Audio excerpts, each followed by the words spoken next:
Hey Charlotte, guess what? What? We're in a Mazda. Oh yeah? You know what that means? Are you sure about that? Yeah. You know what that means? What? Zoom zoom! Oh!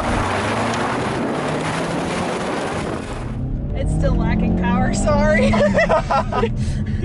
It needs a turbo, dude.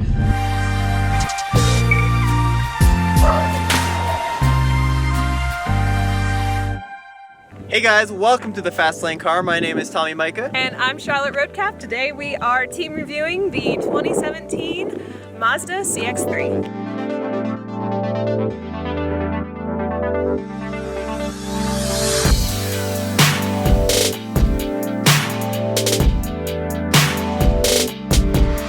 So the styling on this car is fierce without being aggressive, and that is in line with Mazda's current design language. Plus, I mean, you got this pretty darn cool little character line running back to about 3/4 of the car. It looks like a baby CX-5 or a baby CX-9. Coming to the back, we have these dual exhausts and, unfortunately, black plastic body paneling, which honestly, I don't think is gonna stand the test of time. Any car that I've seen that's over 10 years old that has this, it's faded, it doesn't look good. Rear visibility might be impaired by this rather small rear window. You'd think that the trunk would start at this little kickstill, but actually it starts right up here. So the loading height on this car is pretty high.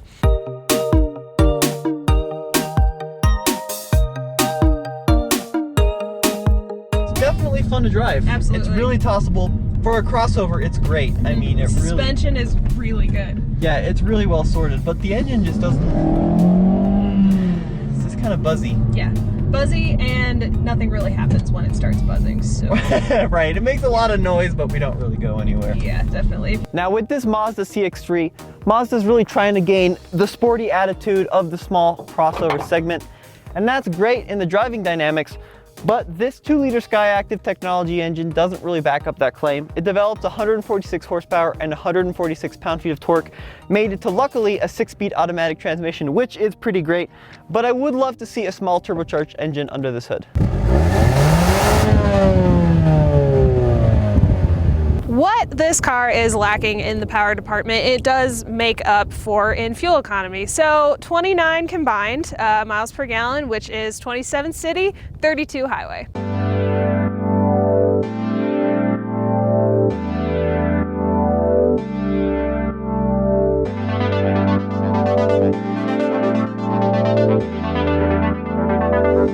So this Mazda CX-3 competes with vehicles like the Jeep Renegade, the Honda HR-V, the Toyota CHR.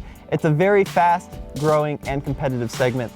But this vehicle costs $28,510, and we have a bunch of sensors and technology right here that really adds a lot of value to this car. Stuff like lane departure assist, smart city braking, adaptive cruise control, all features that would have been found in super expensive cars just a few years ago and now are in this entry-level segment.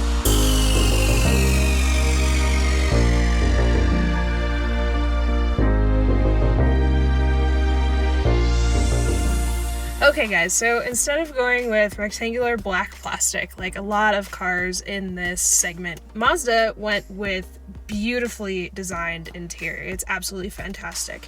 It's circular. It is made out of all of these gorgeous different kinds of materials. We have suede, we have burgundy leather, we have cream leather with a little bit of perforation, and I really think it gives it a lot more of an upscale feel than you get in some of these other models.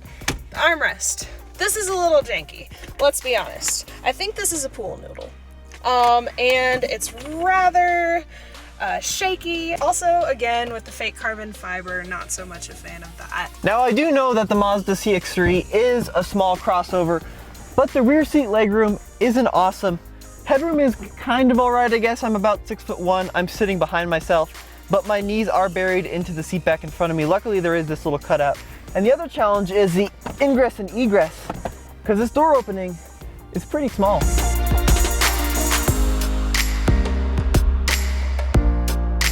I really appreciate it when car companies pay a lot of attention to the interior, because that's where you spend the majority of your time when you own a car. So having a good place to sit and drive is incredibly important.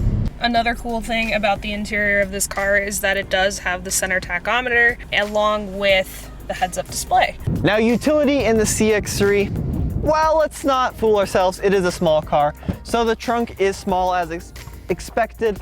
We do have some cargo adjustability here and this kind of flimsy parcel shelf. Luckily, 60/40 rear split seats. And take a look at this badge. While it does look three-dimensional, there's no part of the Mazda logo that actually stands out beyond this flat plastic bit. So I know crossovers are all the rage right now, but the word is getting stretched to its absolute limits, I think. I mean, look at this front end approach angle. We do not have a lot of ground clearance here. I really do think this is more of a hatchback than a true crossover.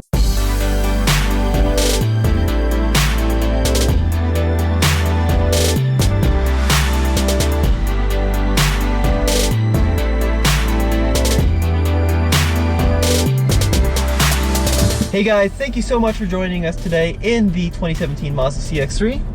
I'm Charlotte Roadcap. I'm Tommy Micah. We hope you enjoyed this video. Be sure to stay tuned to more TFL for everything car related. It's good stuff. Bye.